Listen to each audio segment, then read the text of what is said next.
I had my business plan selling candy. How was I going to buy my candy? With my food stamp card. How was I going to package it? It's just candy. That's where that $20 came in handy. I went to the Dollar Tree, or no, I went to Michael's and I got little candy bags. I got the candy bags. I got they were like $5.99 for 50 of them. Actually, I didn't even buy tools and things for mixing. I went to hotels, y'all. I went to hotels that I wasn't even staying at. Hotels, if you walk like you somebody, and if you just move like you somebody, and you know what you got going on, you don't be looking lost, people will not question you.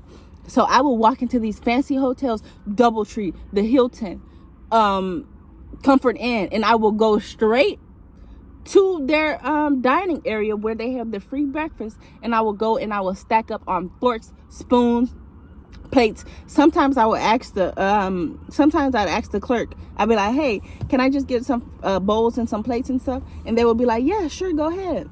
So I went and I got me enough for my supplies, and that was it. And then I came back into my car and I was whipping it up. Yes, I had sanitary measures, y'all.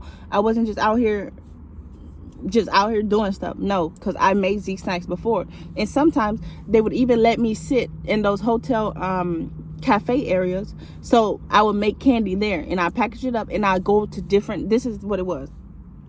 I wouldn't leave a spot until I was sold out of candy. So let's say I had made like a big bag of Skittles. It cost like $5.99. I would go and I would use the entire bag of Skittles, and that would make me about 6 or 7 bags of candy, maybe even 8 sometimes if I portioned right. 6, 7, 8 bags of candy. I bundled up my bags of candy. I still had some leftover. Cards that I made, like business cards from previous time I had done Zeke Snacks, and stickers. I put all of it together. I made it presentable.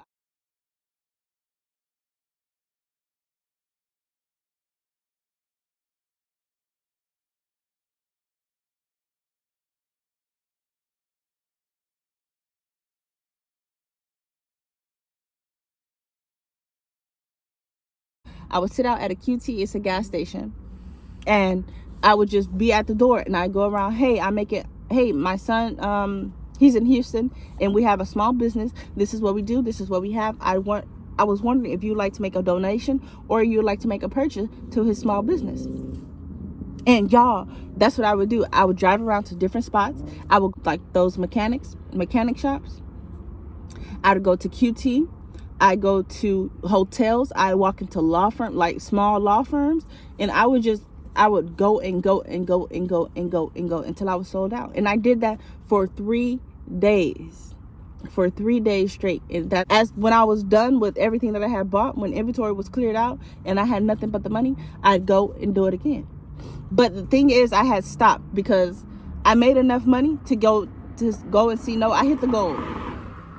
I had hit my goal. Well, I was a little bit over my goal actually, but I hit the goal, and then I went to go and pick up Noah. We came back to San Antonio, and I took my baby to go to Six Flags so he can enjoy himself, and I'll put pictures and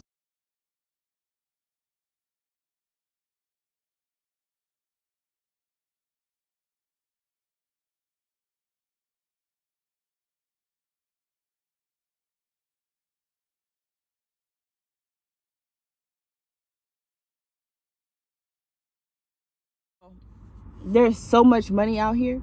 You don't have to have money to make money. You just got to know how to make it. You just have to know that. And once you figure it out, like, oh, I have a cycle going on here. You just keep doing it. You keep building. You keep building. You keep building. And then you get in the game that they have going on in this world. But make sure you know first. Make sure you checked your box first. And then you go and you do what you got to do out here in this cold world. But at least you'll know. So if you end up in a position that you feel like, oh dang, I don't have nothing. You have something. You have your knowledge. You have an idea. We have everything that we need here on this earth. You just got to know how to find it. That is all that I'm saying. And that is the reason for this video. It was a short video. I ain't even eat my food because that's how serious I was about letting y'all know.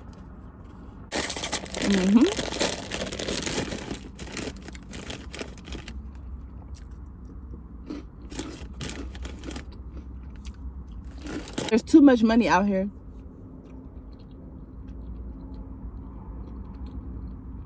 to just be begging for. That's something that I did as well. And to just be looking at the next person being jealous of or envious of what they have. You go get it.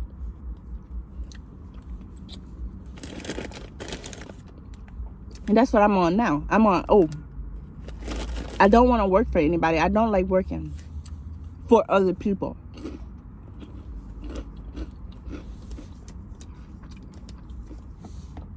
What I'm trying to get out of is having people tell me when and when not to clock in, or when and when not to leave this building, this facility that you have me in for 80% of my life. I'm not trying to do that. No. So let me tell you something now. Real estate. You learn real estate? Because there is land everywhere. There is land surrounding me. And those billionaires, those millionaires, those trillionaires, those people that you keep listening to their music and you're making their money, they are buying up this land like never before. And you want to know something? You want to know why? Because they know how valuable it is. Land appreciates over time, especially if you're building on it. Let's say you're from the hood, and or projects, whatever. You know, where the broken windows, the mold that's in the house, they just cover it up with the paint, the bed bugs, all of that. Let's say you're from that neighborhood, and then you see that they start building houses in that neighborhood, and the houses look very nice. You think that they are just gonna let, I can't explain it. Okay, maybe I'm not meant to explain it right now, so I'm not gonna get into it. But y'all have books and books and books. It's in the trunk, but I'll get it for y'all. I have books and books and books of knowledge that people have just given me. They've just given it to me. And the thing is, I didn't turn a deaf ear to it. No. And what did I do? I got into real estate. I surrounded myself around real estate agents. I called people over the phone, and I spoke with different successful, like, millionaires and they have millions of dollars in property that people are paying. Cash flow is crazy each month, each day. They're collecting rent like crazy. And I was like, wow, I need to get on that. Crazy, because I wrote about this. It started with one person. I wouldn't know any of this if it wasn't for that one person. There was one person.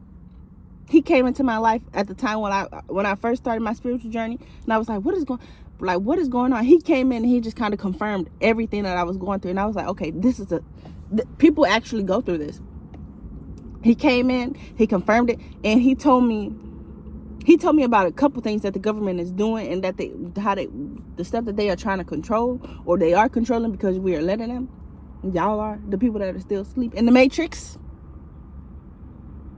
We were together for what felt like 3 whole days, and he was just talking and talking and talking. He told me about how you can purchase the stuff on top of the land. You can purchase everything that's under the land, because the mining and the gold and all that. It is a crazy world out here, and it's your world. It's your world just like it's my world, because our Father gave us dominion over all of this, over this entire earth. But they trying to snatch it up. But I'm telling you, Lord God is raising up his soldiers, and we finna go out and take what's ours. The enemy is gonna have to hand it over. He's gonna have to hand it over. Everything that the cankerworms ate up, everything that the bugs got to, the locusts got to, he's gonna have to restore it. He's gonna have to restore it 7-fold. And I'm about to go get mine. I don't know about you. I'm gonna get mine. What? It's too much out here. And I was telling it to people that was around me, but they were just like, oh yeah, They were looking at it like it was foreign, because it was. At one point it was foreign to me too. But no, I've seen it. People are actually out here living on it. What are you saying? Y'all, get right.